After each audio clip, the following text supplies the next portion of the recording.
안녕하십니까. 예수선교회 설교방송 시간입니다. 오늘 설교방송은 신약성경 베드로전서 2장 4절부터 10절의 말씀을 가지고 우리는 택하신 족속이요 왕같은 제사장들이므로 주님의 아름다운 소식을 열심히 전하자라는 제목으로 예수선교회 조은찬 목사님의 설교가 있겠습니다. 말씀에 많은 은혜 받으시기 바랍니다.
사도신경 암송하심으로 신앙 고백 드리겠습니다. 전능하사 천지를 만드신 하나님 아버지를 내가 믿사오며 그 외아들 우리 주 예수 그리스도를 믿사오니 이는 성령으로 잉태하사 동정녀 마리아에게 나시고 본디오 빌라도에게 고난을 받으사 십자가에 못 박혀 죽으시고 장사한 지 사흘 만에 죽은 자 가운데서 다시 살아나시며 하늘에 오르사 전능하신 하나님 우편에 앉아 계시다가 저리로서 산 자와 죽은 자를 심판하러 오시리라. 성령을 믿사오며 거룩한 공회와 성도가 서로 교통하는 것과 죄를 사하여 주시는 것과 몸이 다시 사는 것과 영원히 사는 것을 믿사옵나이다. 아멘.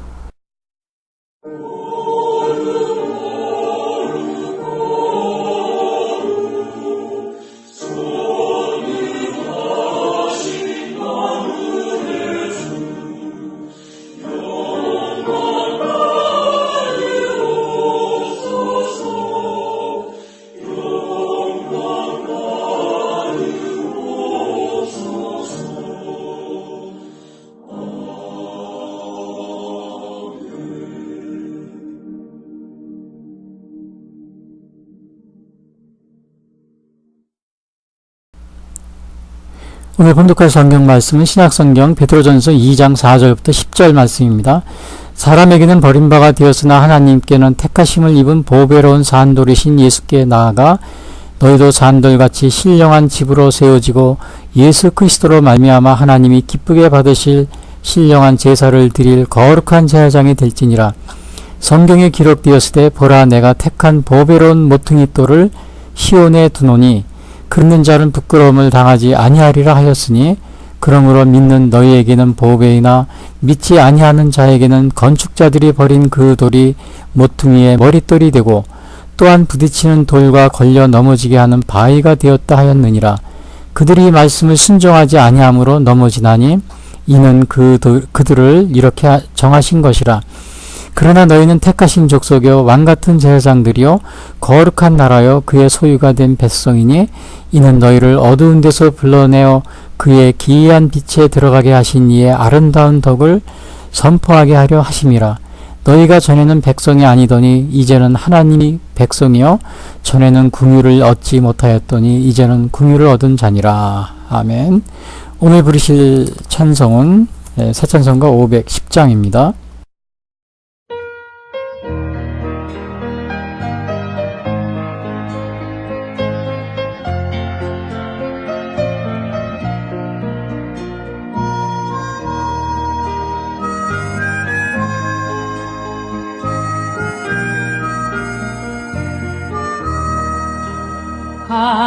하나님의 진리등대 길이 길이 빛나니 우리들도 등대되어 주의 사랑 비추세.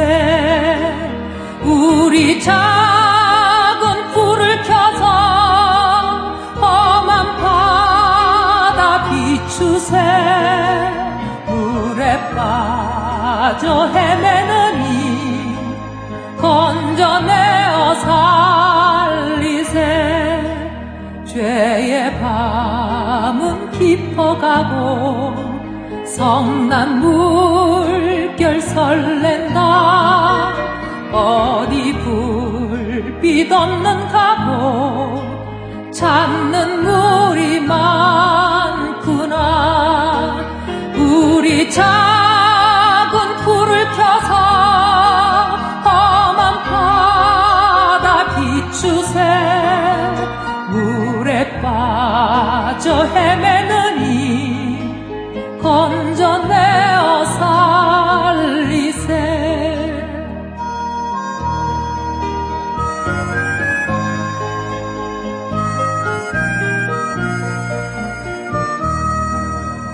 너의 등불 돋우어라. 거친 바다 비춰라.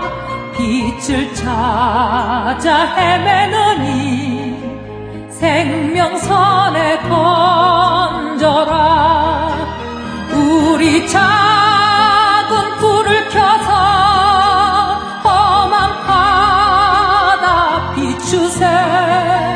물에 빠져 헤매느니 건져내어 살리세.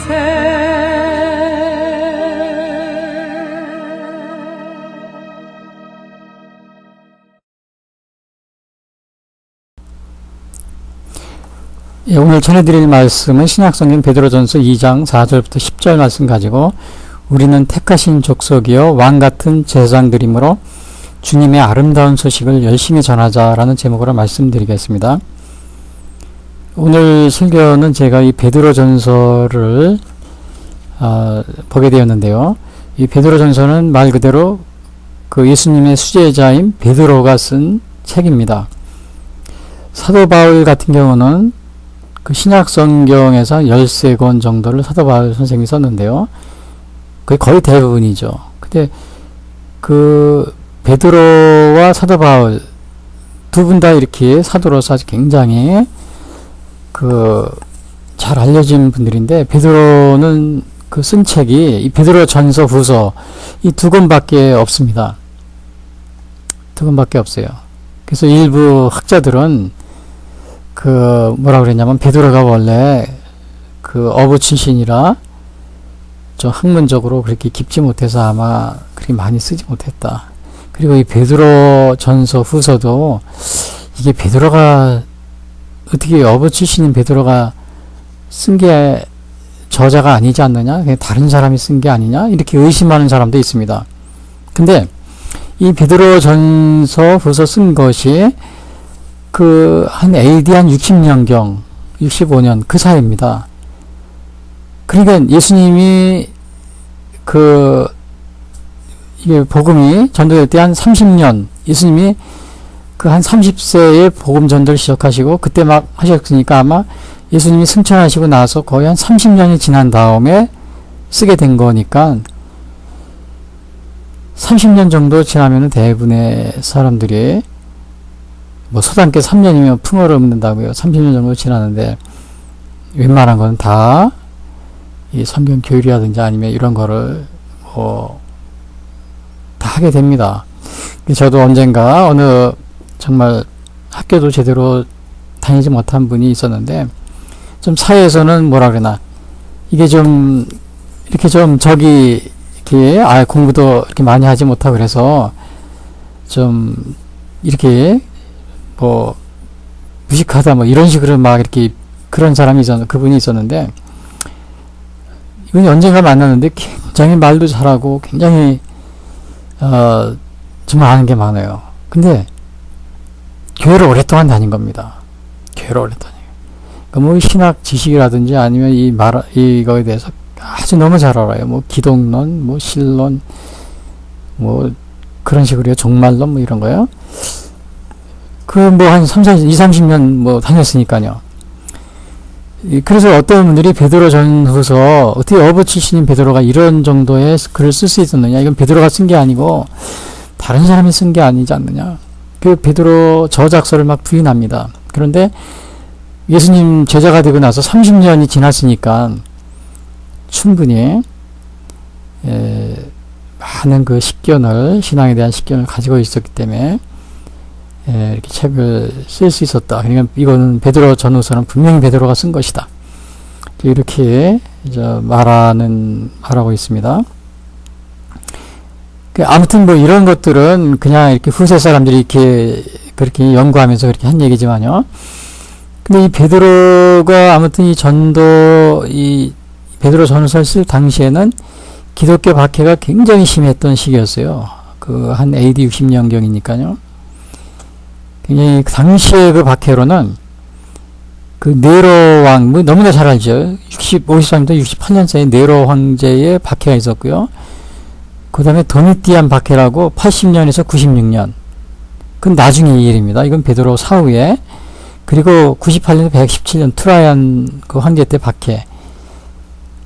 뭐 굉장한 박해가 있었는데 이 베드로 선생님이 이거를 그 소아시아 지역에 있는 사람들한테 이거를 쓰면서 앞으로 지금 어렵지만은 당시에도 박해가 있었어요.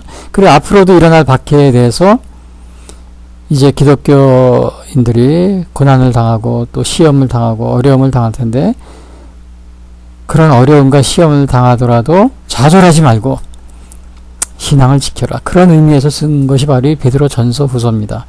후서에는 그래서 재림 신앙 뭐 이런 거에 대해서 나오고 그래요. 전서에는 그런 게 없지만요. 이 소아시아 지역이 어디냐면 오늘의 터키에 있는 데인데요.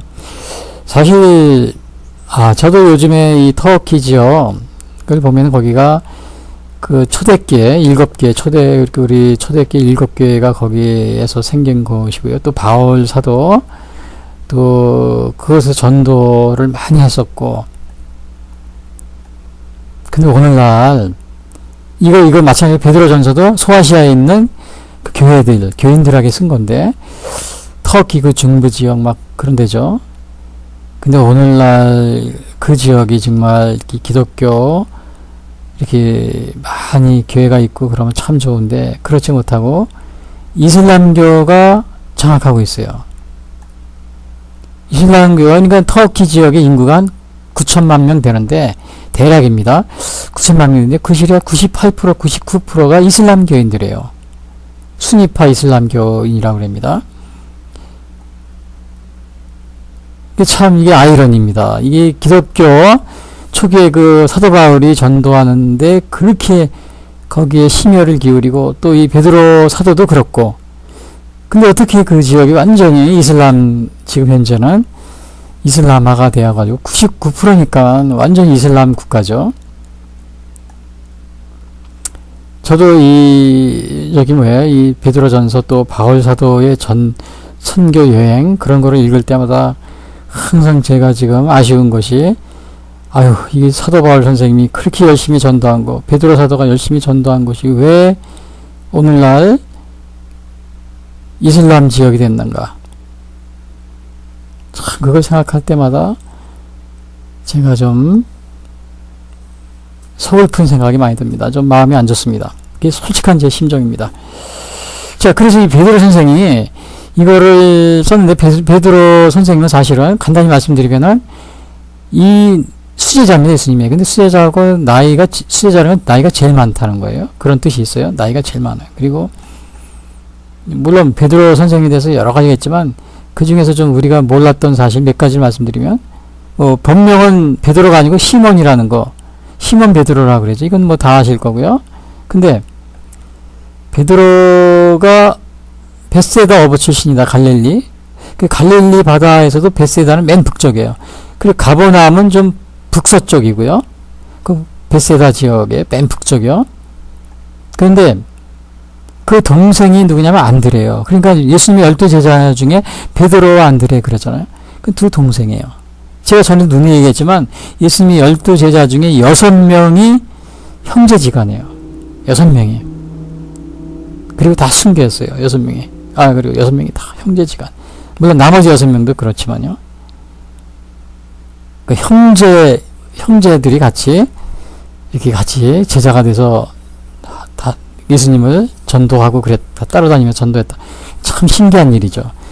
저희 같은 경우는 같은 형제나 친형들이 같은 교회 다니더라도 가까이 있으면 좀 멀리 하려고 막 우리가 원래 그런 게 있잖아요. 그런 게 있는데, 근데 여기 정말 12제자 중에 이렇게 안드레 같이 이렇게 예수님이 제자가 됐다는 사실. 그리고 뭐 나중에 예수님이 지어준 이름이 게바 또는 베드로 이렇게 된 건데요. 근데 이제 베드로에게 특이한 상황은 뭐냐면, 베드로가 형이고 안드레가 동생이니까, 그러면 베드로가 먼저 믿은 것이냐? 안드레가 먼저 믿은 것이냐? 아마 이거 잘 생각 여러분이 안 했을 것 같아요. 저도 형이니까 베드로가 먼저 예수님을 믿었겠지 이렇게 생각을 했는데 그게 아니에요. 안드레 동생의 전도로 형인 베드로가 믿은 겁니다. 예수님을 영접한 거예요. 동생의 전도로.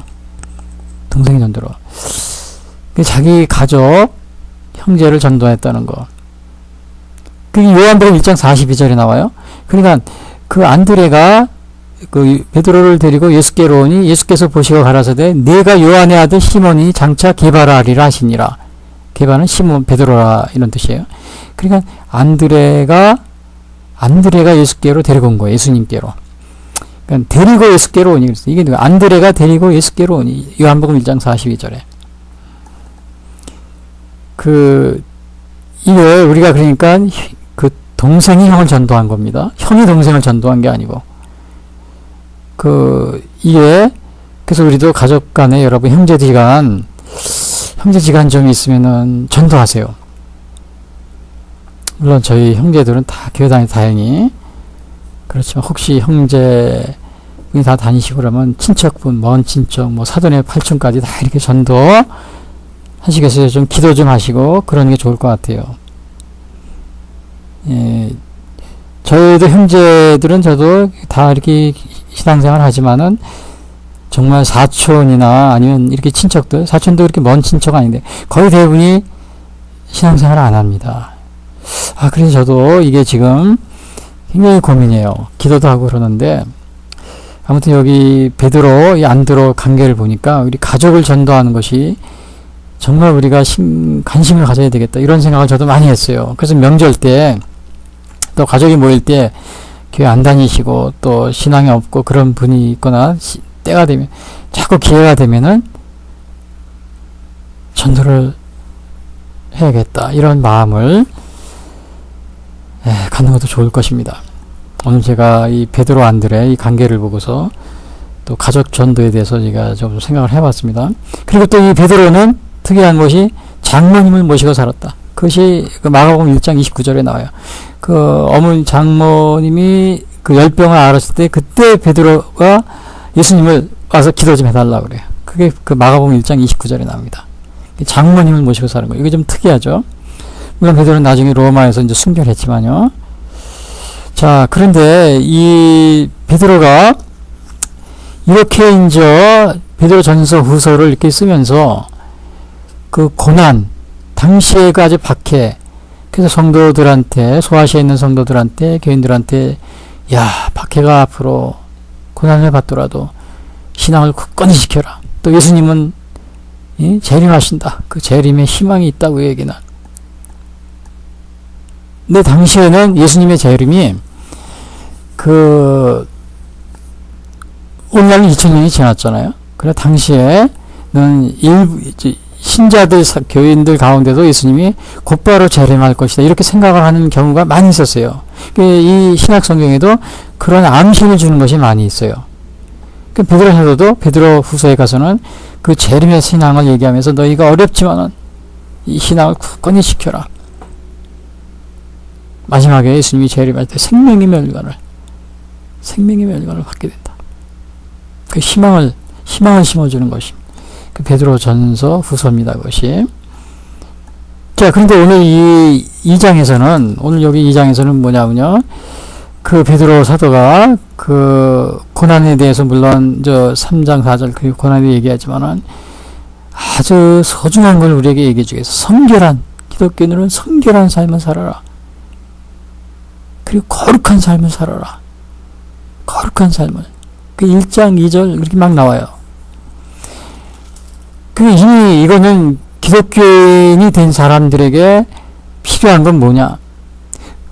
거룩한 삶을 살아라. 거룩한 삶을.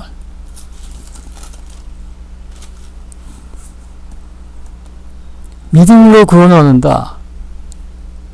사도 바울 선생님도 그렇게 했죠. 그러나 그 바울 사도가 쓴 그 나중에 그 빌립보서서니 데살로니가 전서라니 후서라 이런 걸 보면은요, 이 기독교인이라면은 올바른 생활을 하라. 그걸 굉장히 강조하고 있어요. 굉장히 강조하고 있습니다. 뭐 믿음으로 뭐 이신칭이 그거 하니까는 우리 신앙생활을 등한 그 우리의 그 삶 자체에서 좋은 행위에 대해서 그거를 강조하는 것이 아니고 굉장히 강조하고 있어요. 이 베드로 사도도 마찬가지예요. 1장에 나오는 거룩한 생활. 내가 거룩하니 너희도 거룩하라. 그렇게까지 얘기합니다. 그 1장 16절에 보면은 기록되었을 때 내가 거룩하니 너희도 거룩할지어다. 신자로서의 성화된 생활. 이게 중요합니다. 그리고 믿지 않는 사람들에게 책망을 받거나 아니면 세상 사람들에게 그렇게 거룩한 생활을 하지 못함으로 비난을 받는 그러한 일이 없도록 그걸 굉장히 강조하고 있어요. 그것이 베드로 전서 후서입니다.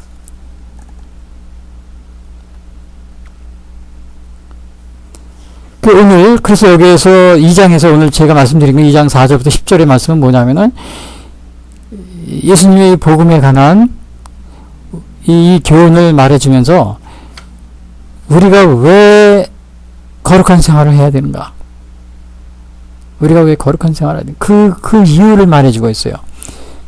먼저 여기 2장 그 4절에 보면 이 베드로 사도가 뭘 얘기하냐면요. 네, 죄송합니다. 우선 예수님에 대해서 얘기를 하고 있어요. 예수님이 누구냐? 예수님은 누구냐? 이렇게 하면서 예수님은 사람에게 버림을 받았으나 하나님께는 택하심을 입은 산돌이다. 그렇게 얘기를 합니다. 4절에 보면 사람에게는 4절이요. 2장 4절 베드로전서 사람에게는 버림받아 되었으나 하나님께는 택하심을 입은 보배로운 산돌이신 예수께 나아가 사람에게는 버림받아 되었다. 사람에게는 버림받아. 이게 그것이 시편 118편 22절에 나옵니다. 건축자들의 버린 돌이 집 모퉁이의 머릿돌이 되었느니라. 그러니까 우리가 집을 지을 때 이 건축하는 사람들이 뭐예요? 집을 지을 때 어떤 돌은 선택하고 어떤 돌은 빼버리고 그러잖아요. 근데 시원찮다고 이렇게 생각한 돌, 이거 집 짓는데 이 돌은 필요가 없어. 그래 버렸는데 그것이 예수님한테, 하나님한테는 집 모퉁이 돌이 된 거예요. 가장 어떤 건축자들에게는 그 돌이 가장 중요하게 쓰인 겁니다. 가장 모퉁이 돌이 된 거예요.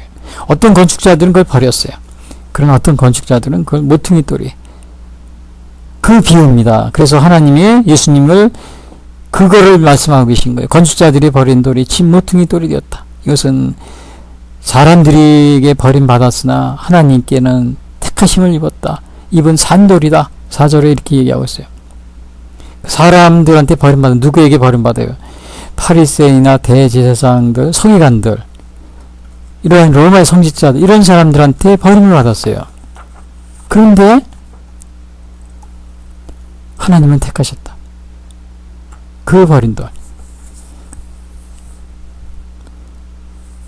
그러니까 아마 그럴 겁니다. 그 집을 짓고 그러는 사람들이 뭐 목재도 자기가 목수가 직접 가서 이렇게 선택하잖아요. 집도 집 질 때 나무도 그렇고 또 그다음에 재료도. 근데 어떤 목수들은, 어떤 건축자들은 저건 필요 없네 그리고 버리잖아요. 근데 어떤 건축자들은 저거 내가 써야지. 근데 그걸 가지고 아주 멋있게 쓰는 가장 중요하게 쓰는 그런 경우가 많이 있어요. 제가 어느 집진 사람이 이 TV에 나온 걸 봤는데 굉장히 아주 재밌는 현상이었는데요. 그 집 한가운데, 집을 졌는데 그 한가운데 고목나무가 있는 겁니다. 그 리빙룸에 거실이라고 그러죠. 거실 중앙에 그 진짜 고목나무가 집을 뚫고 나가 있어요. 그 안에 있어요. 그래서 그걸 물어봤어요. 사람들이. 아니, 어떻게 이게 여기에 있느냐? 그랬더니 그 집을 지은 사람 자기가 직접 지었대요. 그런데 집을 졌는데 사람들이 그러더래요. 그 썩은 나무, 그 중간에 그 나무, 집터에 있는 오래된 그 거목을 베어버려라. 그리고 불도저를 밀어버려. 그 위에다 집을 져라. 그랬다는데 자기는 아이디어를 냈다는 겁니다. 거기에다가 고기를 갖다가 리빙룸, 거실로 만들어가지고 그 나무가 그대로 있게 하면서 이제 그 리빙룸의 한가운데 그 나무가 있게 한 거죠. 근데 다 집을 지어놨는데 그 나무를 이제 이렇게 다 이렇게 상하지 않게 다 이렇게 장식을 하고 그랬는데 굉장히 멋있어요. 아주 산 나무, 그냥 그 자연 그대로 있는 거죠. 그게 참 신기하고요. 그러니까 다른 사람은 그걸 버리라고 그러고 패버리라고 장작으로 쓰라고 그랬는데 이분은 자기가 집을 지면서 그 아이디어를 내가지고 그거를 자기 집 한가운데 그 거실 가운데 그대로 집 한가운데 그걸 두고서 집을 지은 겁니다. 그러니까 예수님도 뭐냐면 사람들이 버렸지만은 그 버린다고 생각한 예수님을 하나님은 모퉁이 돌이 되게 하셨다. 누가 버렸느냐? 바리새인, 대제사장들, 서기관들, 그런 사람들은 예수님을 버렸습니다. 종교 지도자들. 근데 이 바리새인, 서기관들, 대제사장들이 버렸으면 그걸로 끝나야 되는데 당시에 저도 지금 지금도 안 좋게 생각하는 것은, 아니 대제사장들, 사두개인, 바리새인들이 예수님을 버린 거는 버렸다고 하더라도 백성들은 그거를 따라가지 않았으면 되는데 백성들 같이 따라갔다는 거예요. 백성들도, 국민들도. 참 그게 너무 아쉬워요. 그 바리새인, 서기관들이 막 그렇게 버렸어도 백성들은 아니다, 나는 내가 예수님을 믿어야지. 그리고 따라다니고 많이 그랬으면 얼마나 좋아요. 백성들도 한패가 돼가지고, 오늘날도 보면 정치를 하면은 정치인들 어느 지역에 정치한다 그러면 그 지역의 그 지역 사람들이 그 정치인하고 한패가 돼가지고 같이 따라하는 경우가 많아요. 같이 따라가요. 국민들이 잘 판단해야 돼요. 그냥 그 정치인들이 그런다고 막 따라가면 안 돼요. 그 정치인이 국회의원이 됐다, 대통령이 됐다, 아무리 그래더라도 보니까 이 자유민주주의 대한민국을 갖다가 지키려고 하지 않냐고, 또 이러한 오히려 무슨 공산주의를 추정한다든지 아니면 그런 거에 관련을 맺고 있다든지 또 그런 것이 많이 이렇게 보이고 그러면은 쫓아가면 안 되는 거죠. 근데 같이 쫓아갑니다. 백성들은 오늘날 정치인들 막 따라가요.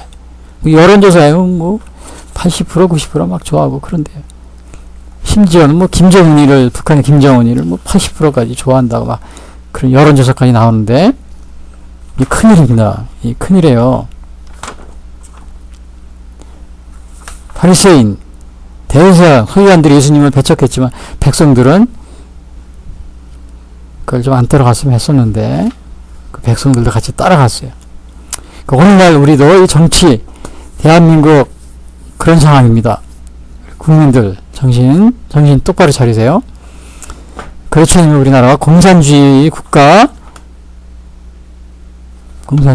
넘어갈 그런 위험성이 있어요. 베트남에서 지금 트럼프 대통령 김정은이 만나서 또 회담한다고 그러는데 베트남은 공산주의 국가입니다. 아무리 무슨 개혁 개방한 것 같지만은 국민들의 그 토지 소유권이 없어요. 다 국가가 가지고 있어요. 국민들은 어떻게 보면 국가의 노예가 된 겁니다. 노예가 돼 있는 상태예요. 공산주의로 통일했으니까 거기에 무슨 있는 것 같이 생각하지 마세요. 교회 공산주의자들은 무신론주의자들입니다. 항상 그거를 조심해야 돼요. 무턱대고 따르면 안 됩니다. 자, 그래서 오늘 여기 보니까는 이렇게 예수님은 배척을 받았으나 하나님의 택하심을 입은 산돌이다.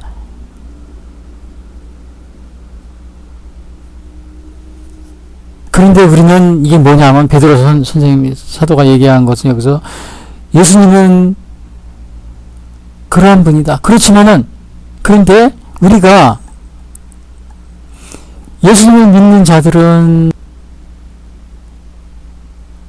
부끄러움을 당하지 않는다. 그 얘기를 하고 있어요. 이러한 그 모퉁이 돌이신 예수님을 믿는 자들, 영접하는 자들은 부끄러움을 당하지 않는다. 그렇게 열심히 예수님을 받아들이고 예수 그리스도를 영접하고 이제 그거를 지금 얘기하려고 그러는 거예요. 그래서 6절에 보면 이런 말이 있어요. 성경에 기록됐을 때 보라 내가 택한 보배로운 모퉁이 돌을 시온에 두노니 그를 믿는 자는 부끄러움을 당하지 아니하리라. 예수님을 믿는 자는 이 버렸다고 생각한 배척을 해서 버렸다고 생각한 이 예수님을 믿는 자들은 부끄러움을 당하지 않는다.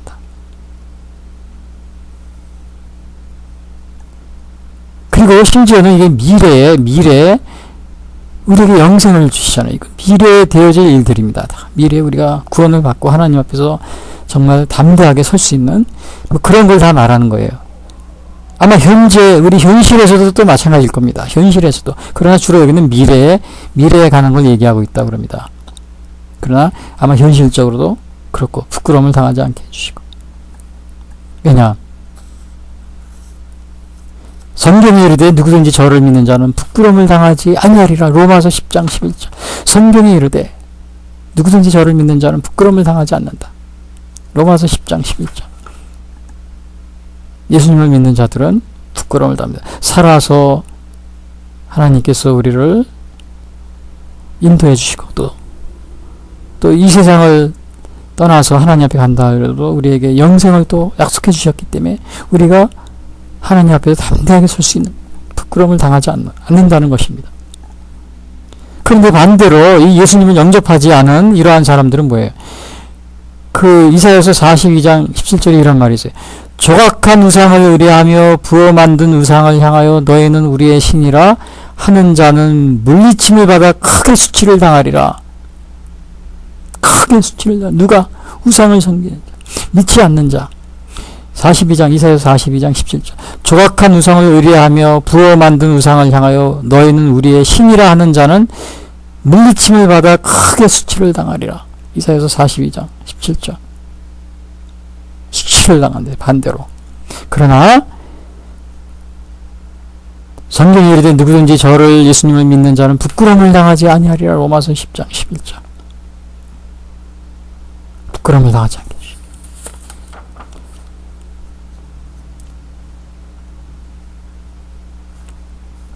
예수님은 산돌이 되셨기 때문에 이 모퉁이돌이 되시고 산돌이 되신 겁니다. 배척자들이 건축자들이 버린 돌이 당시에 그 바리새인과 사도인가 그 사람들이 버린 그 예수님이 산돌이 되시고 모퉁이돌이 되셨어요.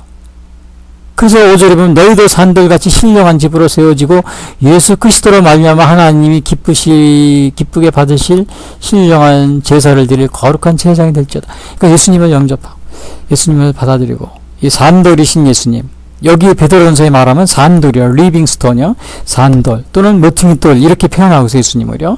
모퉁이돌 아주 굉장히 중요한, 모퉁이돌은 가장 중요한 것이잖아요. 그러니까 아주 없어서는 안 되는 소중한 그러한 분이 되셨다는 거예요. 또 산돌, 우리에게 생명을 주시는 그러한 산돌이 되셨어요. 그래서 우리가 예수님 믿는 자들은 부끄러움을 당하지 않게 해주셨다. 예수님을 받아들인 사람. 그러면 부끄러움을 당하지 않게 되는 이유가 뭐냐? 오늘 그것을 제가 설명하려고 그래요. 여기까지는 서론이고요. 그러니까 예수님은 사람에게 버림을 받았어요. 그럼 하나님에게 택힘을 받으셨기 때문에 어떻게 됐다고 그랬어요? 모퉁이돌이 되시고 산돌이 되셨어요. 그리고 이 예수님을 모퉁이돌이 산돌이 되신 예수님을 영접하는 믿는 자들은 어떻게 된다고요? 부끄러움을 당하지 아니한다. 부끄러움. 사도 바울 선생님도 똑같은 얘기를 했어요. 로마서 10장 11절. 성경에 이르되 누구든지 저를 믿는 자는 부끄러움을 당하지 아니하리라. 그러면 제가 오늘 왜 부끄러움을 당하지 않느냐, 그 근본적인 이유 4가지를 제가 말씀드려요. 그 4가지가 오늘 베드로전서 2장 9절에 나옵니다. 이 2장 9절은 우리 정말 많이 듣던 그런 기절입니다. 그리고 우리 종교개혁에 아주 이것이 굉장히 정말 기폭제가 되었던 이 성경 구절입니다. 그래서 이 4가지를 제가 오늘 말씀드립니다. 여기 첫 번째가 뭐냐면 9절에 보니까 너희는 택하신 족속이요. 그러나 너희는 택하신 족속이요. 예수님을 영접했더니 예수님이 우리에게 부끄러움을 당하지 않게 해주셔요. 왜 그러냐? 우리는 택하신 족속이라고 그랬어요. 택하신 족속. 예수님이 하나님이 언제 우리를 택하신 거예요? 이것은 하나님이 아브라함을 택하시고 그 이스라엘 민족을 택하신 겁니다. 원래 아브라함을 부르시고 또 아브라함과 이삭과 야곱 그리고 이스라엘 족속들에게 큰 약속을 하셨던 거예요. 너희는 나의 택하신 족속, 너희들은 나가 택한 백성이다. 얼마나 많이 약속했어요. 그것이 이사야 43장 20절에도 나옵니다. 장차 들짐승고 시란과 및 타조도 나를 존경할 것은 내가 광야의 물들을 사막의 강들을 내어 내 백성 나의 택한 자로 마시게 하고. 그러니까 이거 아브라함 때부터 바로 이스라엘 백성이 하나님이 항상 뭐라면 나의 택한 백성이라고 했어요. 나의 택한 백성. 그런데 예수님이 오셨는데 이 하나님이 택한 백성이 어떻게 했어요? 예수님을 영접하지 않은 겁니다. 받아들이지 않은 거예요. 그러니까 어떻게 됐어요? 이제는 새로운 이스라엘, 여기서는 새로운 영적인 이스라엘이 택한 백성이 된 거예요. 그래서 나의 택하신 족속이다. 그래서 뭐라고 하냐? 그러나 너희는 택하신 족속이요. 누가? 영적인 이스라엘. 이 영적인 이스라엘이 누구냐? 그리스도인을 말합니다. 그리스도인. 그 10절에 이런 말이 있어요. 10절에 베드로전서 2장 10절에 이럽니다. 너희가 전에는 백성이 아니더니 이제는 하나님의 백성이요. 전에는 궁유를 얻지 못하였더니 이제는 궁유를 얻은 자니라. 2장 10절 베드로전서. 그러니까 전에는 백성이 아니더니 이제는 하나님의 백성이요. 하나님이 택하신 거예요. 왜? 영적인 이스라엘이 오늘 그리스도인을 말하는 겁니다. 그래서 오늘 9절에 너희는 택하신 족속이요. 하나님이 우리를 택했기 때문에 우리가 부끄러움을 당하지 않게 해주시는 거예요. 하나님의 자녀가 됐어. 부끄러움을 안 당하게 해주시는 거예요. 그리고 또 뭐라고 그랬냐면요. 왕같은 제사장이요. 이걸 많이 들어봤죠. 왕같은 제사장. 우리는 택하신 족속이요. 왕같은 제사장들이요. 왕같은 제사장들. 이것도 말입니다. 원래 이스라엘이 제사장 나라였어요. 이스라엘이 출애굽기 19장 6절에 보면 뭐라고 되냐? 너희가 내게 대하여 제사장 나라가 되며 거룩한 백성이 되리라. 너는 이 말을 이스라엘 자손에게 고할지니라. 너희가 내게 대하여 제사장 나라가, 이게 누구냐? 이스라엘.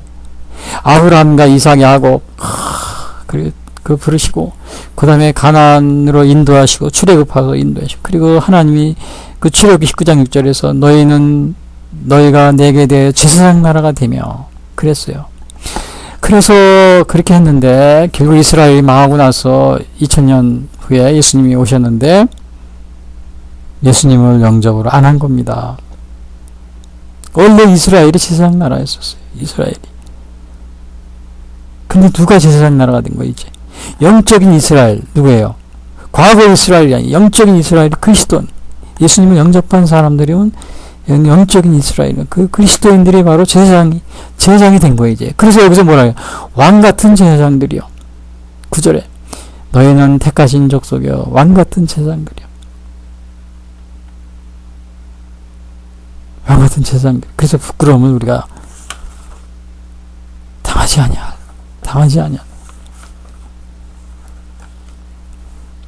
여기서 왕 같은 제사장, 이것도 교회 다니는 분들은 많이 들었을 거예요. 너희들은 왕 같은 제사장이라. 로얄 프리스트후드라고 그럽니다. 로얄 프리스트후드.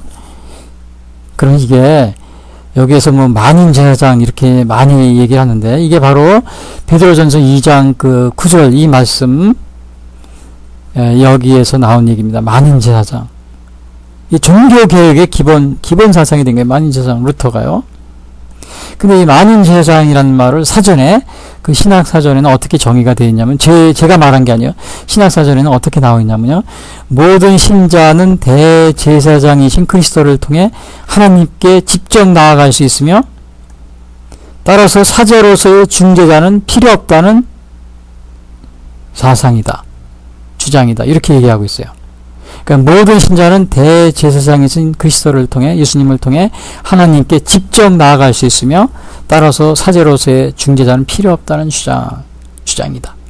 그걸 만인 제사장설이라고 합니다. 이 루터의 종교계의 기본 사상입니다. 만인 제사장. 그래서 모든 기독교인들이 다른 사람을 위해서 기도가 가능하다는 거예요. 이 여기 사전적 정의에 의하면은. 그러나 오늘날 이 천주교라고 그러죠. 캐톨릭에서는 어떻게 해요? 사제에게 고해성사라고 그러잖아요. 그 캐톨릭의 그 고해성사 또는 제사장, 그 사제를 아마 제사장식으로 이렇게 구약에 그런 식으로 오늘날 구약 천주교나 이 카톨릭이라고 그러죠. 그래서 그렇게 생각하고 있기 때문에 루터가 이거를 종교개혁을 해서 만인 제사장, 누구든지 하나님의 성경의 말씀에는 이 왕같은 제사장이다. 왕같은 제사장이다. 예수님을 믿는서 영적인 이스라엘 왕같은 제사장이다. 그래서 누구든지 직접 나아갈 수 있다. 하나님 앞에. 이건 제 얘기가 아니고 이 사전에 나온 정의입니다. 그러니까 그리스도를 통해 하나님께 직접 나아갈 수 있으며, 또 이것을 히브리서에서도 똑같이 9장인가 그렇게 말하고 있어요. 뭐 사전에 나온 것뿐만 아니고 히브리서 9장에도 보면은 하나님과 직접 나아갈 수 있는 길을 열어주셨다고 이렇게 말하고 있습니다. 그러니까 대리인, 중재자로서의 그 목사님, 오늘날 우리 목사님들은 중재자가 아닙니다. 과거에 중재자가 아니고. 천주교에서는 그러나 아마 중재자 비슷하게 이렇게 생각하고 있는 것 같아요. 제가 안 물어봤어요. 사실은 안 물어봤지만 그거 때문에 아마 종교개혁을 한 거라고 하니까요. 아마 그게 틀림없을 겁니다. 그러나 그렇다고 해서 목사직이나 이런 것이 없는 것이 아니고, 공적 사제직은 직무는 유지를 하고 있는 거예요. 공적인 그 직무로서. 그러나 과거와 같이 그런 중재자, 제사장 같이 그런 건 아니라는 겁니다. 근데 오늘날 이 종교개혁이 좀 그렇게 하다 보니까 제세례파라는 게 있어요. 제세례파. 거기에서는 완전히 완전히 성직자와 평신도 간의 모든 기능적 차이를 완전히 철폐해버렸어요. 그러다 보니까 제세례파는. 그 제세례파가 그래서 당시에 굉장히 핍박을 많이 받았는데 많은 사람이 죽기도 했어요. 그리고 유아세례도 거부하고. 근데 거기에서 6개 분파로 갈라졌는데, 그 중에 한 분파인 메노나이트파가 있습니다. 제세례파 중에. 그 메노나이트파가 바로 오늘날 그 침례교의 출발점이 됩니다. 침례교는 제세례파에서 나온 그 메노나이파 중에 하나입니다. 그래서 침례교는 보면은 성직자 평신도 간에, 제가 듣기로는 평신도들도 이렇게 막 설교를 하고 막 그런다는 얘기를 들었는데, 저는 침례교인이 아니니까 가보진 못했지만은 그런 얘기 간혹 많이 들었어요. 근데 이 제세례파에서 바로 분파된 거기 때문에, 그 제세례파는 만인 제사장이라고 그래서 그걸 극단적으로 해석해서 성직자 평신도 간에 완전히 그걸 없애버리고, 그러나 오늘 우리 감리교나 아니면 장로교 이런 것은 그 목회자라든지 아니면 이러한 거에서 기능적 그 공적 사제직은 유지하고 있죠. 공적 사제직은 유지하고. 근데 과거와 같이 또 천주교와 같은 그런 건 아니고요. 중개자 이런 건 아니고 직접 나아갈 수 있다는 겁니다. 그 만인 제사장. 그래서 오늘 여기서 9절에 그러나 너희는 택하신 족속이요 왕같은 제사장이요. 왕같은 제사장이요. 원래 이 이스라엘이 제사장 나라였는데 이스라엘이 이 특권을 예수님을 위해서 예수님을 버렸잖아요. 그 버렸다는 게 여기 나오잖아요. 4절에 사람에게는 버림바가 되었으나 이 사람이 당시에 그 유대 이스라엘의 그 파리새인 사두개인 파리새인 그리고 백성들을 다 쫓아다 그렇게 따라서 했고요. 그것이 바로 보배로우신 산도로 신된 예수님이다. 예수님이 되죠. 보배로운 산돌이다. 4절에 얘기하고 있죠. 그 아주 보배로운 산도를 그 이스라엘 택하신 족속이죠. 이스라엘이 그 사람들이 버린 겁니다. 그래서 오늘날 우리 예수님 영접한 우리가 어떻게 왕같은 제사장이 됐어요. 그 다음에 택하신 족속이 됐고요. 그리고 또 여기 또 뭐라고 그랬어요. 너희는 9절에 너희는 택하신 족속이가 왕같은 제사장들이여 거룩한 나라요. 거룩한 나라라고 그랬어요. 거룩한 나라. 이것도 원래 이스라엘에게 적용됐던 말이었어요. 이스라엘 다 그러니까 이게 택하신 족속도 이스라엘이었고 왕같은 제사장도 이스라엘이었고 그 다음에 거룩한 나라도 이스라엘이었어요. 그 출애굽기 16장에 보면은 너희가 내게 대하여 제사장 나라가 되며 거룩한 백성이 되리라. 출애굽기 19장 6절. 그냥 출애굽해가지고 얼마나 기뻤겠어요. 이거 하나님이 이스라엘 나라에게 너희가 내게 제사장 나라가 되고 거룩한 백성이 되리라. 이스라엘에게 이러한 특권이 있었던 거예요. 그런데 이스라엘이 이걸 예수님을 배척함으로 자격을 상실했어요. 자격을 상실했어요.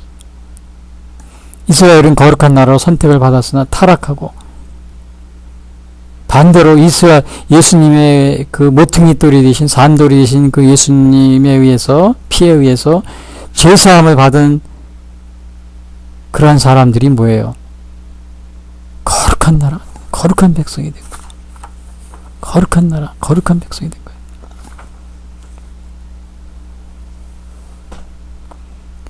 예수님의 보혈의 피로 깨끗하게 씻음을 받은 사람이 거룩한 나라가 된 거예요. 거룩한 백성이 되고. 그래서 오늘 이 기독교를 오래전에 받아들이는 나라나 이런 데 보면은 좀 다르지 않아요? 우리가 볼 때요? 달라요. 제가 그 미국에서 공부할 때도 어느 독일 선생님 있었는데 항상 자기가 수업 시간마다 얘기해요. 아, 우리 독일 국민들이 지금 독일이 굉장히 물론 2차 세계대전 때 이렇게 전쟁을 히틀러 때문에 이렇게 그러기도 했지만은 독일이 거기에 종교개혁이 발상지고 또 본받을 게 많잖아요. 그래서 항상 그 교수님은 그럽니다. 아, 우리 독일이 예수님을 영접하기 전에는 야만족이었다. 어느 정도 야만족이냐. 남을 위해서 살면서 사람도 잡아먹고 또 그냥 야만족이었는데 예수님을 영접하고 나서는 우리가 이렇게 변화되었다. 그 얘기를 항상 얘기합니다. 수업 시간에. 이건 뭐예요? 예수님의 보혈의 피로 깨끗이 씻음을 받아. 그 사람들이 거룩해지. 그런 사람이 많은 나라와 국가가 어떻게 된 거예요? 종교 자유를 인정해준 이런 국가들이 거룩하게 된 겁니다. 거룩하게 된 거예요. 제가 그 어렸을 때 그래서 여기도 보면은 고린도전서 1장 2절입니다. 고린도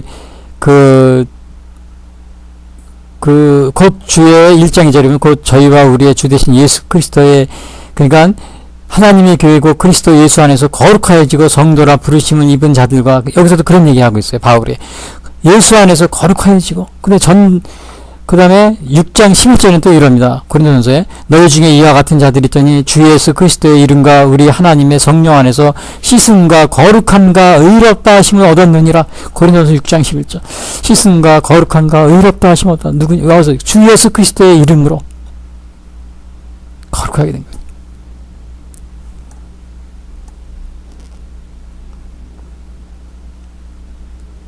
그러나 이 거룩한 나라였던 유대인이 권리를 빼앗긴 겁니다. 유대인이 권리를 뺏겼어요.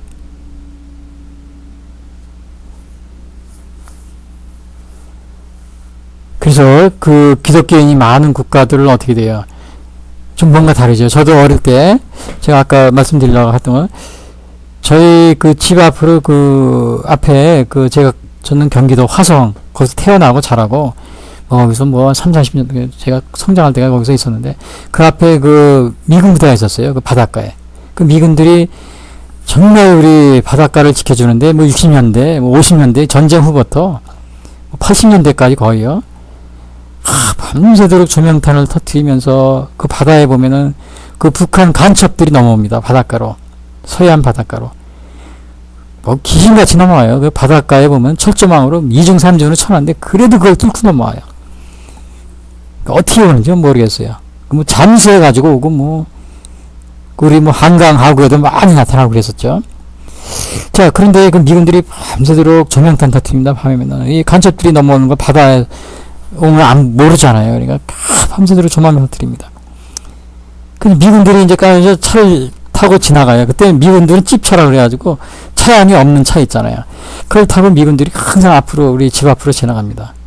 그럼 우리 지나가면 막 손 흔들어요. 그러면 손 흔들면은 지나가는 미군들이 뭐 초콜릿도 주고 막 던져주고 막 그래요. 그리고 우리는 어렸을 때니까요. 그때는 굶주리고 그랬을 때입니다. 뭐 60년대, 70년대. 먹을 것도 많이 주고 막 이제 그런 기억이 나는데, 근데 이제 미군들이 항상 지나가면은 야, 좀 뭔가 다르게 보여요. 야, 저 사람들은 특이한 사람을 저 먼 뭐 별나라에서 온 사람 같고. 근데 그 당시에 그 미국인들이 60년대, 70년대만 해도요, 거의 뭐 80%, 90%가 기독교인이었어요. 기독교, 뭐 완전히 대통령 그 취임식 할 때도 어떻게 해요? 선서하면서 하잖아요, 성경에. 그러니까 뭐 기독교 국가나 다름이 없는 그런 거였었죠. 그 오늘날도 보면 미국 사람들이 그렇게 뭐 우리나라 사람이 오히려 대학까지 나오고요. 뭐 80%, 뭐 90% 대학 나온 그렇게 많잖아요. 근데 미국 사람은 제가 80년대 미국 가보니까 대학을 그렇게 나온 사람이 많지 않아요. 한 뭐 30%, 40% 밖에 안 해요.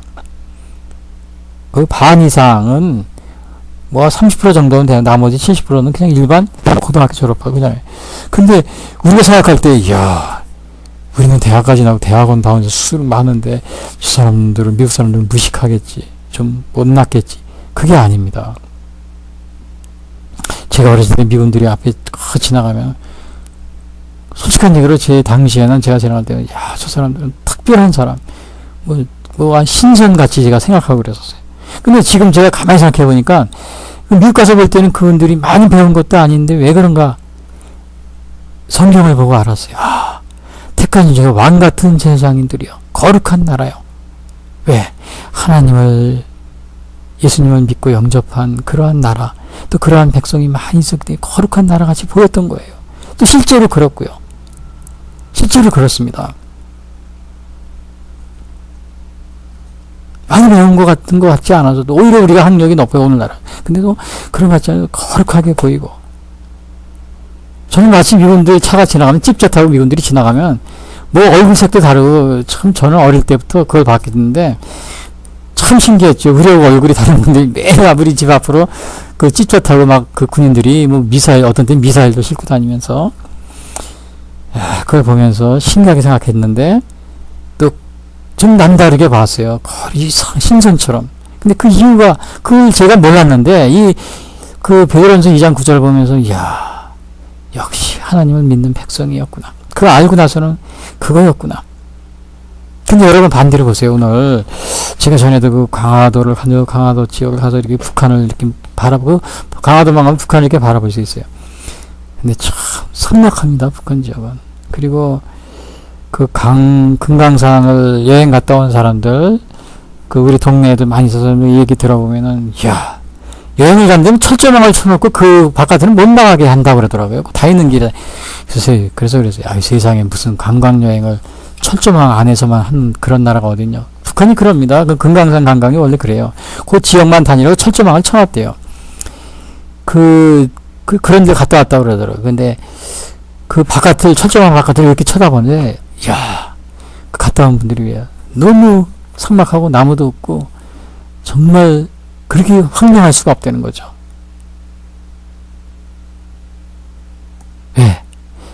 자, 그래서 그거는 하나님을, 예수님을 완전히 무시하고 기독교인들 성경책만 가지고 있어서 다 감옥에 집어넣고, 김일성 때부터 어떻게 했어요? 김일성 때 해방되자마자 그냥 한 20, 30만 명 북한에 남아있는, 그 북한에도 보니까 그 교회사도 보면 북한 지역에 뭐 거기 초기에 충양에 감리교회가 뭐 30개, 40개인가 있었고, 뭐 장로교회도 뭐 한 3, 40개, 4, 50개, 50개, 100여 개 정도 있었고, 막 교회들이 많이 다 없어진 건 김일성이. 교인들 다 잡아다가 그냥 막 죽이든지 숙청하고, 저기 뭐야, 저 강제노동 수용소 보내가지고 다 죽이고, 김일성이야. 2, 30만 남아있던 교인들을. 그 아들 김정일도 그렇고, 김정은도 마찬가지고,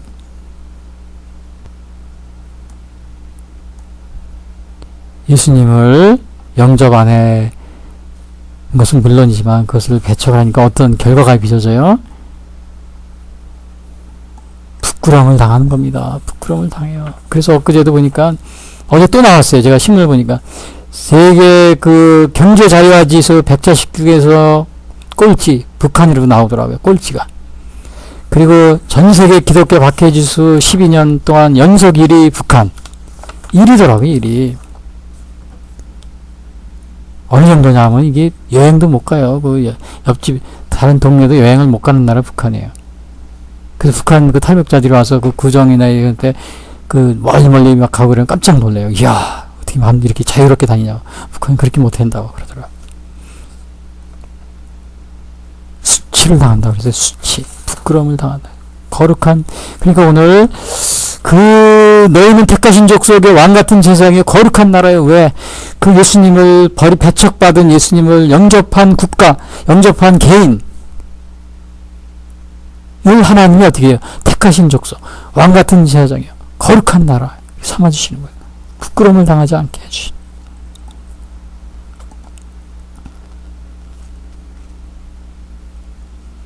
북한 얘기했으니까 말인데요. 이게 뭐 또 베트남에서 뭐 핵 협상 트럼프 대통령이 이렇게 한다고 그랬는데, 지난번에 그 작년에도 뭐 6월 달에 싱가포르에서 했는데 핵무기 폐기한 게 하나도 없어요. 근데 신문에 기사 나온 거 보니까 핵 협상 전의에 대해서 다시 따진다고 그러더라고요. 그러니까 지난 1년 동안 한 게 뭐냐면 핵무기를 폐기한다. 이 정의를 아직도 못 내렸대요. 핵무기 폐기의 정의를. 그래서 이번에 다시 정의를 핵무기 폐기하는 정의를. 그러니까 북한이 뭐예요? 뭐 한반도 비핵화라고 그러죠. 북한이 핵 비핵화니까 북한이 그냥 핵을 버리면 되는 거예요. 근데 뭐 이거 한반도 비핵화라고 그래가지고 뭐 한반도 비핵화니까 미군도 철수해야 되고, 뭐 미국의 핵무기 가지고 있는 거 절대 갖고 오면 안 되고, 그런 식으로 해석을 하는 거죠. 그러니까 여태까지 뭐예요? 완전히 그냥 말장난한 거죠. 이번에 저 베트남에서 하는 것도 마찬가지입니다. 도대체 예를 들어 도둑질 하는 사람이 자기가 협상을 해가지고 도둑질 안 하겠다. 이건 도둑질 계속 한다는 의미예요. 세상에 어느 사람이 도둑질 하는데 10번 도둑질 했다. 근데 협상을 하면 내가 5번만 하겠다. 그건 도둑질 계속 하겠다는 겁니다. 도둑질 안 할 거면은 그냥 안 하고 딱 끊으면 그거 안 하는, 담배 안 하면 안 하게 돼 있어요. 그렇게 안 하는 걸 믿는 거지. 이거를 협상해가지고 3번만 줄이겠다. 그건 계속 한다는 겁니다. 그 트럼프 대통령 왜 거기에 그렇게 자꾸 휘말려 들어갑니까? 그 휘말려 들어가지 마세요. 담배 끊는 거 협상해가지고 담배 그냥 그냥 끊으면 됩니다. 끊으면 그냥, 저 사람 끊는구나. 그럼 우리가 믿죠. 그거 믿을 수가 없어요. 또 1년 만에 다시 피더라고요. 뭐 1년, 한 달 지나면 또 다시 피더라고요. 제가 어느 분 담배 끊었다 그래서 그냥 믿었어요. 한 달 전에 다시 피워요. 그래서 왜 피냐니까, 도저히 못 참고. 어떤 분들은 1년 됐어요. 그래서 1년 된 것도 우리가 믿으면 안 돼요. 다시 피더라고요. 한 1년, 2년 돼 다시 피워요. 그래서 어떻게 된 거냐고. 내가 끊었는데 다시 핀다. 1년 동안 끊었지 않냐고. 다시 핀대요. 여러분, 이거 지금 북한이 핵 협상, 핵무기 폐기한다 그러죠. 한 달, 1년. 그건 믿으면 안 됩니다. 절대로 믿으면 안 돼요. 제가 정말 눈에 당부드립니다. 절대로 믿지 마세요. 벌써 이거 핵무기 포기할 거면 말 안 해도 그냥 다 없애고 포기합니다. 그것이 포기하는 겁니다. 협상해가지고 포기하는 것이 이건 안 하겠다는 뜻이에요. 핵무기를 공인하는 겁니다. 전 세계에 방영하면 핵이 있는데 전 세계가 다 보죠?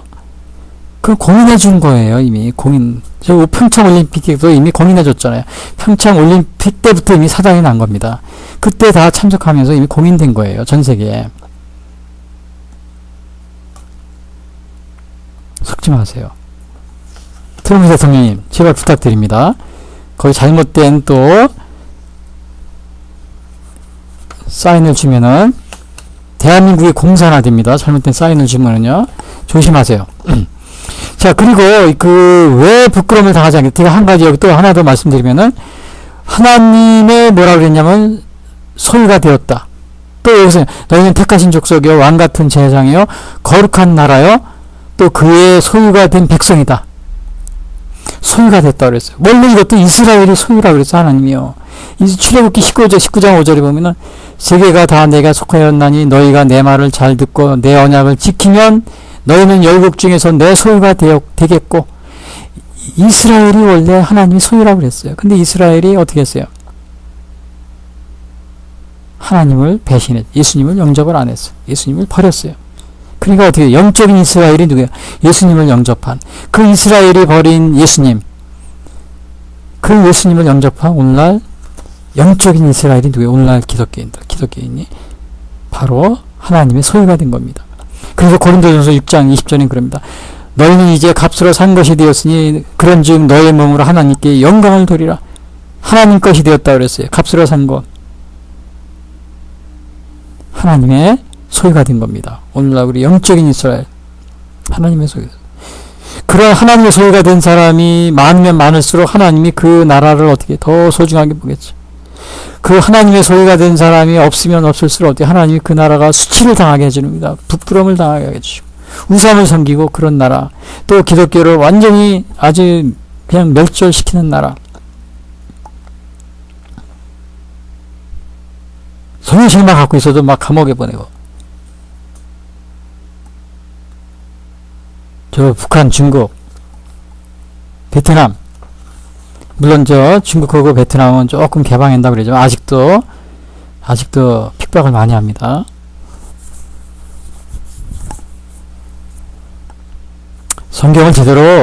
성경을 하나님 말씀을 믿으면은 그 개인 소유, 국가가 가지고 있는 그 토지, 그 백성들에게 다 나눠줘야 되는 거죠. 그걸 국가가 가지고 다 노예로 백성들을 그걸 끈앞을 내가지고 노예로 삼고 있어요. 중국하고 저 베트남, 저 라오스, 캄보디아, 북한, 중세 시대입니다. 중세 시대. 그런 나라를 우리가 본받으려고 그러면 안 되죠.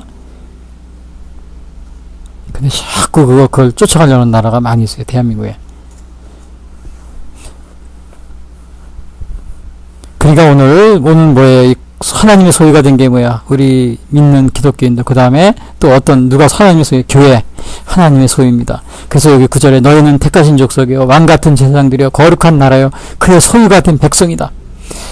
너희는 어두운 데서 불러내었다. 내가 어두운 데서 불러내어 그의 기이한 빛에 들어가게 하신 이에 왜 불러냈느냐?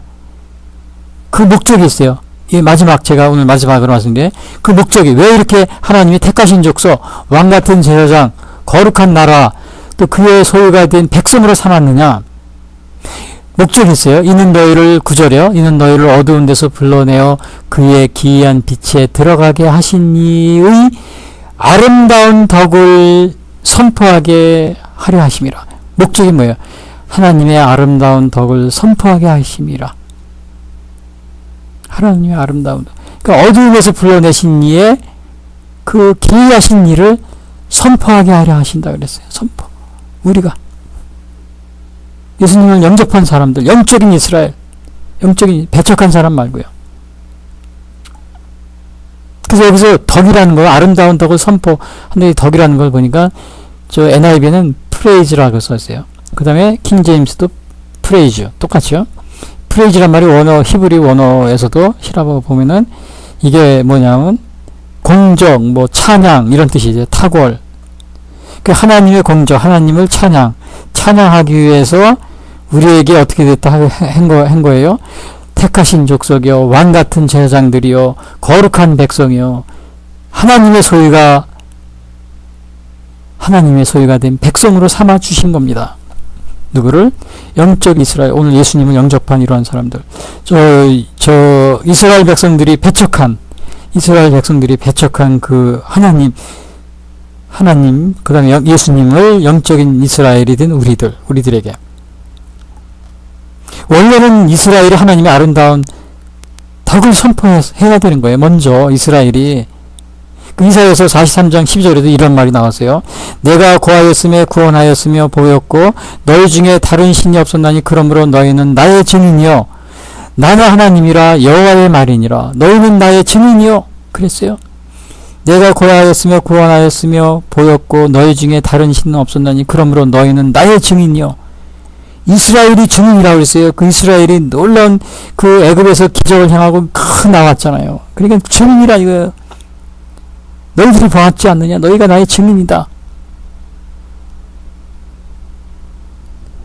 그 증인이라는 게 뭐예요? 하나님의 이 귀하신 일을 갖다가 선포해야 될 사람이 너희 이스라엘 백성이다. 근데 어떻게 했어요? 아니, 예수님을 배척을 하니까 어떻게 된 거예요?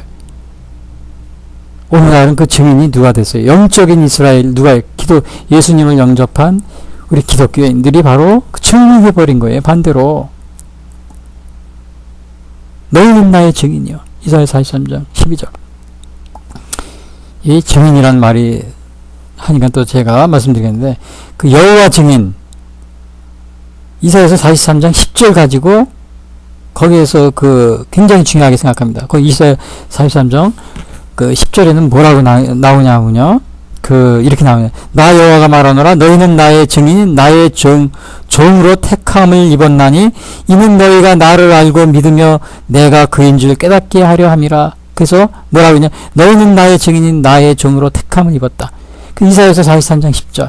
이거 여호와 증인이 여기에서 기반을 놓았다 그럽니다. 너희는 나의 증인. 너희는 나의 증인. 그 여호와 증인이라고 그러는 거죠.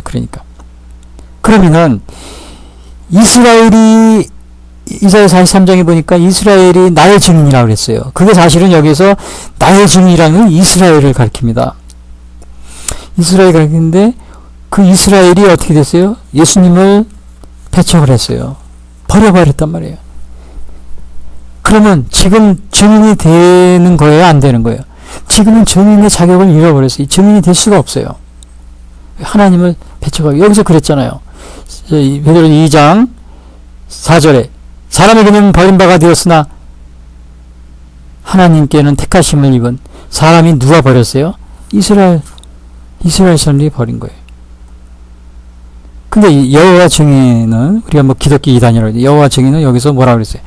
나의 증인 43장 10절 가지고 너희는 나의 증인인 나의 종으로 그래서 여호와 증인이라고 그랬다는데 그럼 여호와 증인이 증인이 될 수 있는 겁니까?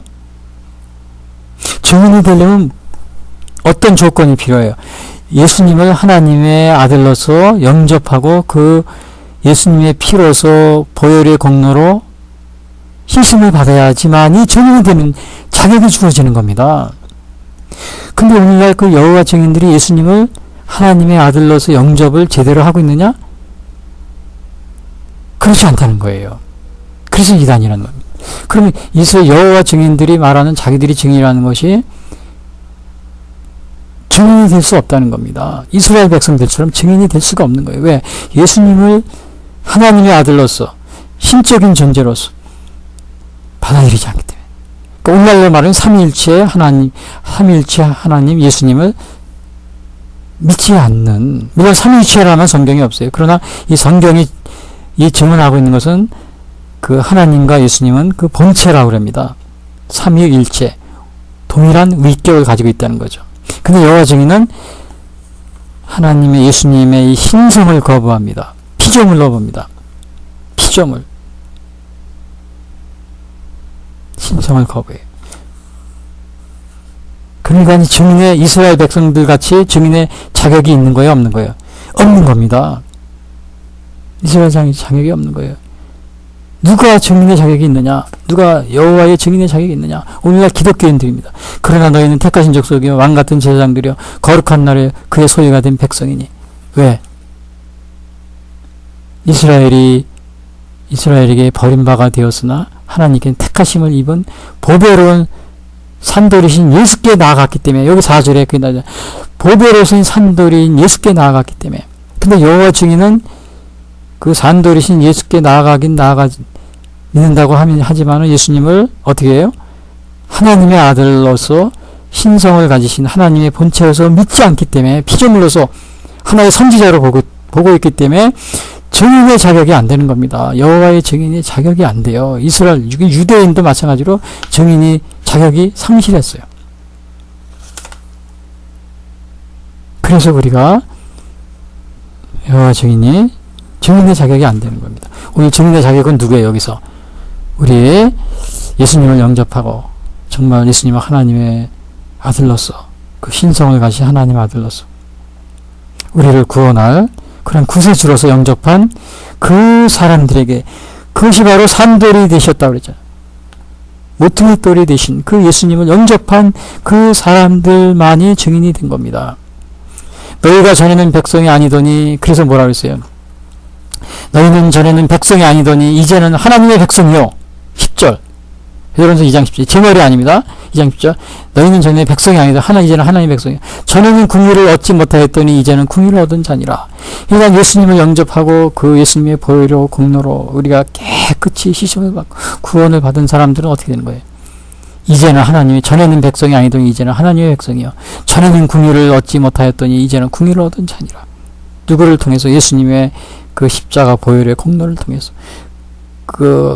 예수님, 하나님의 아들이신 예수님을 믿는 그 십자가의 보혈의 공로로서. 그렇다면 이스라엘 백성들은 그 자격을 상실했어요. 오늘 여호와 증인이란 기독교 이단이라고 하는, 왜 그러느냐? 여호와 증인도 자격이 없어요. 왜? 예수님을 하나님의 아들로서 영접하지 않기 때문에. 단지 피조물로서, 선지자로서 그렇게 보고 있기 때문에 자격이 안 되는 겁니다. 유대인들이 그 자격을 상실했어요. 이스라엘 백성들이.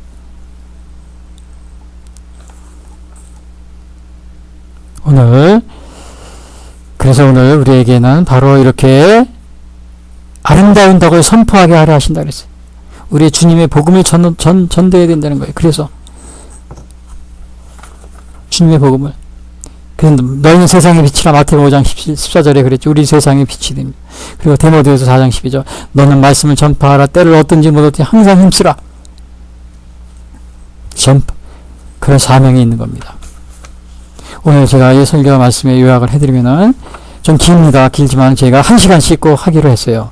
1시간이 좀 길지만 여러분들이 그 예수님의 버린 돌은 모퉁이 돌이 되었다. 산돌이 되었다. 그 예수님을 믿는 자들은 부끄러움을 당하지 않는다. 그러나 반대로 예수님을 영접하지 않은 사람들은 택하신 족속이 될 수가 없고, 왕같은 제사장이 될 수가 없고, 거룩한 나라 백성이 될 수가 없고, 하나님의 소유가 되지 못한다. 근데 우리는 이러한 하나님의 거룩한 백성이요, 왕같은 제사장이요, 거룩한 나라요, 그의 소유가 된 이유는 뭐냐? 하나님이 우리를 하나님의 아름다운 덕을 선포하기 위해서. 2장 9절. 하나님의 아름다운 덕을 선포하기 위해서. 그리고 우리는 때를 얻든지 못 얻든지 전도에 항상 힘써야 됩니다. 그 스폴철 목사님이 하루는 택시를 탔는데 그 운전수가 알아보고 말을 걸더랍니다. 그러면서 저를 알겠냐 그러니까 스폴철 목사님 나는 모른다고.